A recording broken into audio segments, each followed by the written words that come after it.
டெல்லியில் நடக்கும் குடியரசு தின விழாவில் பங்கேற்க வால்பாறையை சேர்ந்த பழங்குடியின தம்பதி தேர்வு செய்யப்பட்டுள்ளனர். வால்பாறையை அடுத்த கல்லார்குடியில் சில ஆண்டுகளுக்கு முன்பு நிலச்சரிவு ஏற்பட்டதால் அங்கிருந்த பழங்குடியின மக்கள் அருகில் உள்ள தெப்பக்குளம் மேடு பகுதியில் குடியேறினர். ஆனால் அவர்கள் குடியேற அனுமதி மறுக்கப்பட்டது. இந்நிலையில் இந்த பகுதியை சேர்ந்த ராஜலட்சுமி, அவரது கணவர் ஜெயபால் ஆகியோர் மக்களை திரட்டி நடைபயணம், உண்ணாவிரதம் உள்ளிட்ட போராட்டங்களை நடத்தினர். இதையடுத்து அந்த மக்களுக்கு தெப்பக்குளம் மேட்டில் நிலம் ஒதுக்கப்பட்டது.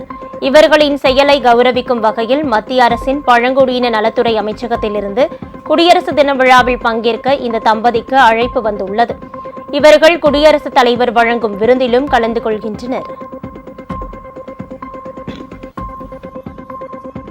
மாற்றிடம் கேட்டு தான் நாங்கள் போராட்டம் பண்ணியிருக்கிறோம். அதில் நாங்கள் அறவழி போராட்டம் பண்ணியிருக்கிறோம், அகிம்சா முறையில்.